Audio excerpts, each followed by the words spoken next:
พอแล้วนะ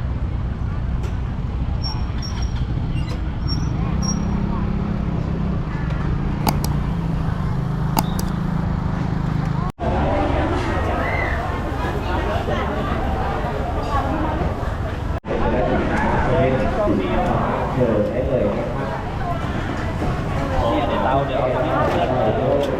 นเตาในทางนี้เยอะเลยตูดมันท้ายเขาได้ก็ได้ไม่ลงดีลูกเอาเลย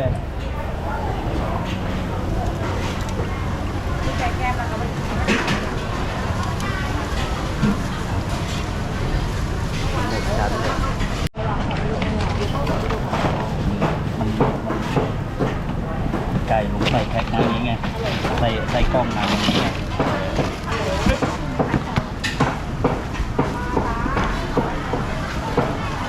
อันนี้คืออะไรโคนะเนื้อไก่ฮะเนื้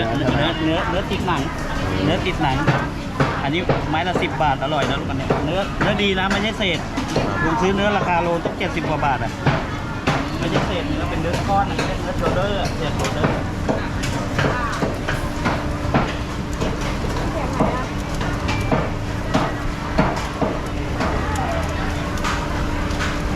ข้างบนทำไมซะแล้วไม่ทันแล้วเดี๋ยวจะกลับข้างบนแล้ว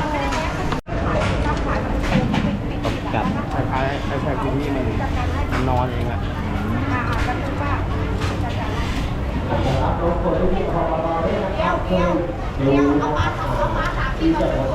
น้ำมันมันลงข้างล่างนี่ไงรถไฟเฟืองมันไม่มีควันความร้อนแผ่นดินฟันเลสใช้แผ่นดินฟันเลสไม่ใช่ถ่านแต่ว่าไม่รบกวนใครกันถ้าเรามีควันนี่อยู่ใกล้ๆไม่ได้เลย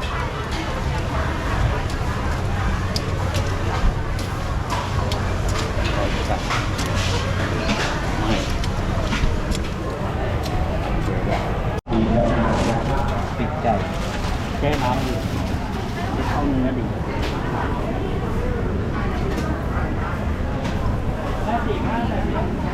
ตาน้ำร่วงซ่องแล้วเนี่ยหัวมันอะหัวเพนนีนกว่าเล่นอะแพงด้วยนะไม่ใช่ถูกๆเนี่ยมันขึ้นเรื่อยๆกันมันไม่ได้ขึ้นทีเดียวพร้อมกันแต่งนี้ต้องไปแต่งไม้นะมันมีแต่งเกียมไอ้ที่เกียมมันก็ต้องแต่งออกกันไกลไล่แต่งฮะเดี๋ยวเกียมก็จะไปเอามันกันไกลไล่แต่ง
นใหญ่มากเลยครับ ชิ้นใหญ่ แต่พอมันเข้าไปเรื่อยๆมันก็จะหด เดี๋ยวมันชิ้นใหญ่เดี๋ยวเขาอบไปทุกใกล้ๆสุกก็จะหดหน่อยอันนี้ไก่ไซส์2 โลกว่าเนี่ยดูสะโพกนี่ก็ใหญ่นี่ก็ใหญ่นี่สะโพกนี่สะโพกลงซื้อสำเร็จจากโรงงานไงใหญ่เทียบ เราไม่ได้อันนี้ไม่ได้ผ่า ไม่ได้ผ้าเลยมาจากไอ้นี่ผ้า เรามาจากโรงงานเลย แต่ถ้าเนี่ยมาจากโรงงานเลยแต่ถ้าหน้าอกเนี่ยลงผ้าไก่ใหญ่มันทั้งผ้าไงแต่ถ้าหน้าอกเนี่ยคือมันต้องผ้าโรงงานก็ตัดแบบไม่มีปีกติดเงี้ย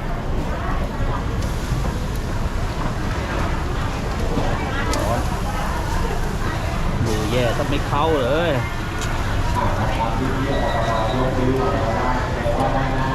ไม่กินไง มาหนูอาปาก นี่เขาลอก ไปเลย อ๋อลอกไงลอกให้มันนั่นหน่อยเนี่ยมันไม่สุกทีเดียวต้อง ใช้เวลานานนะครับ หัวเรื่องยุ่งกันต้องคอยกลับบ่อยเนื้อมันหน้ามันใหญ่คอยกลับบ่อยไม่สุกแค่เดียวมันจะไหม้ต้องคอยกลับเรื่อย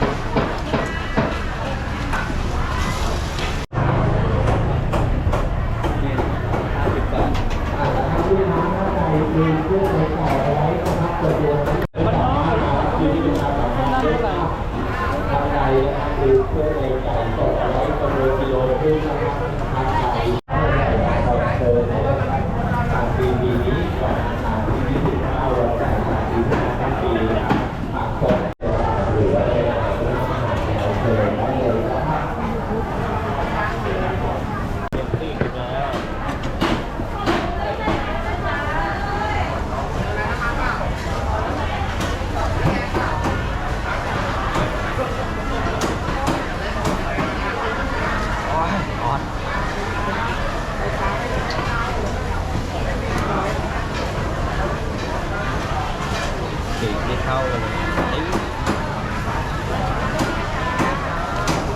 ทำร้อนมือ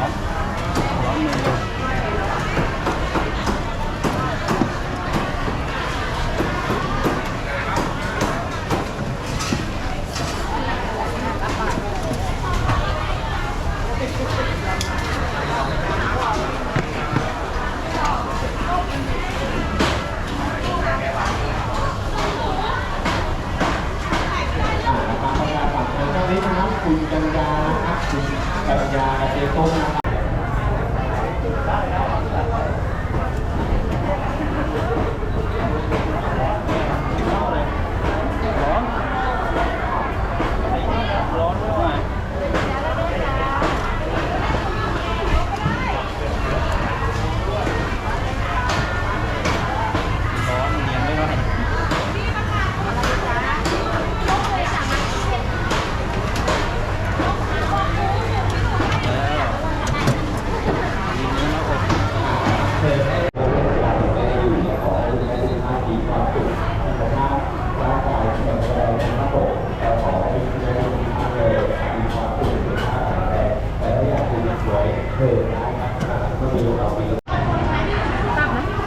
จับเลยก็ได้โดนกินยากกินยากกินยากโดนหอมมันเยอะต้องไปหรือได้แล้วดี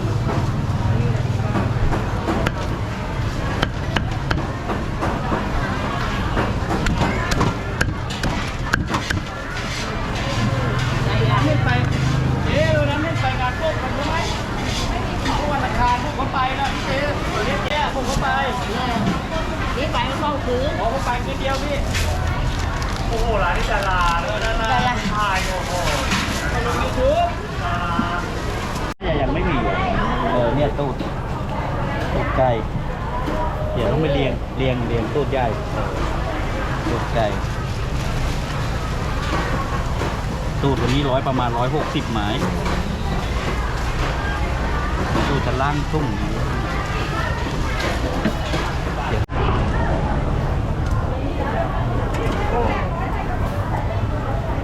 ร้อน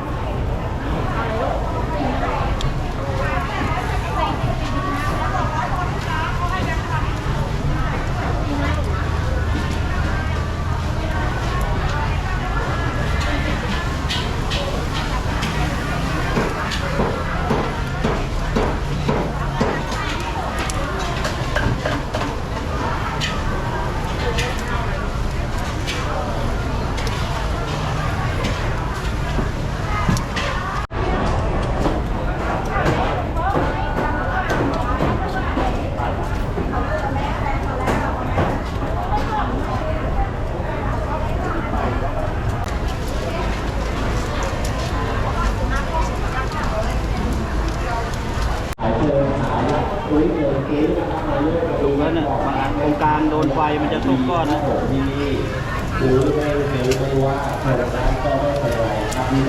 กลางนี่โดนไฟจะสุกแล้วนะตูดขึ้นแล้ว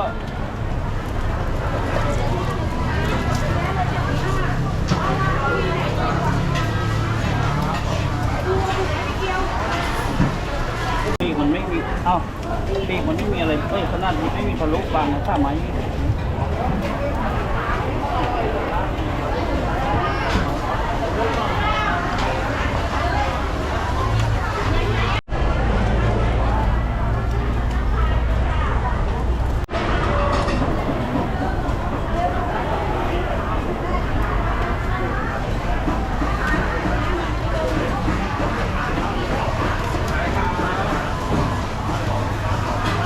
ป้าจ้า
เดี๋ยวรถจะเที่ยวมานะครับโปรเจคเตอร์นะครับ7180นะครับขึ้นมาเนี่ยรถเพิ่มนิดนึงครับรวมก็จะโรเตทวิดีโอนะครับเชิญเลยครับขอบคุณมากครับ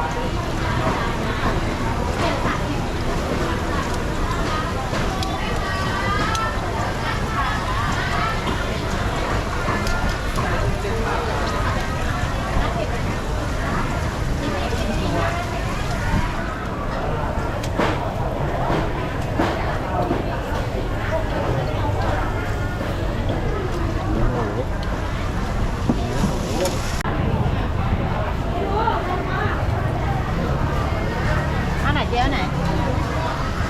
อันไหนนี่สับไหม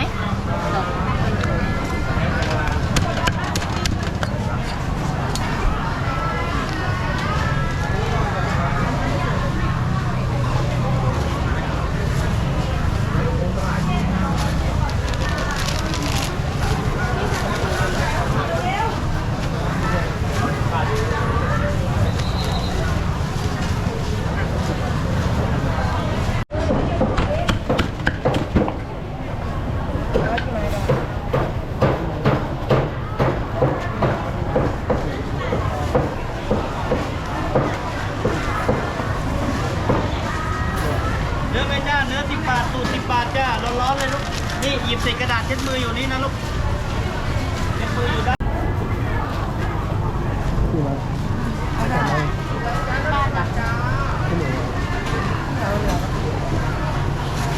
40จ้ะ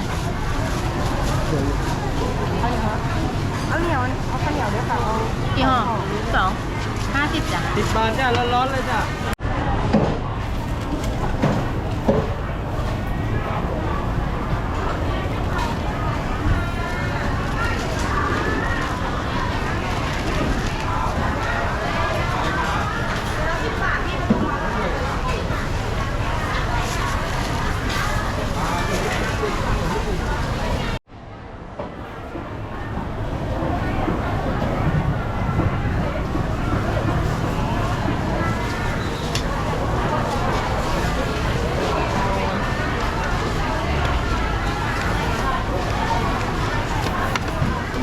จ้าเลือกได้จ้า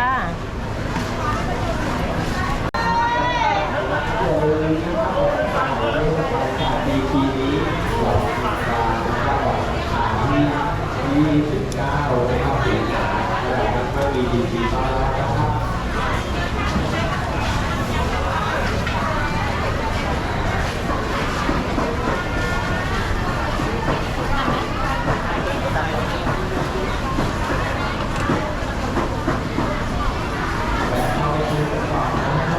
บุญมาที่นี้นะครับถนนอะไรอะไรเล็กไฟไม่ได้เล็กไฟเลื่อนจอดขยะน้ำก่อนที่จะออกไปมาไปไหนออกไปมาตัวเหนื่อยขอให้รับครับ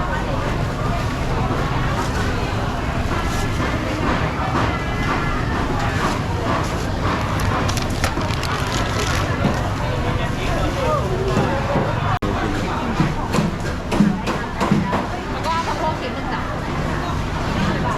เอาไหนลูกมันเอาไหนเอานี้อันนี้กว่า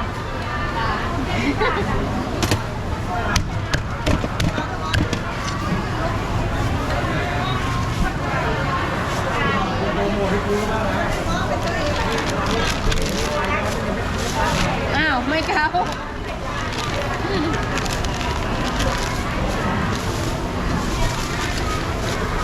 อันนี้ด้วยนะป่ะ เขาเหนียว3ห่อ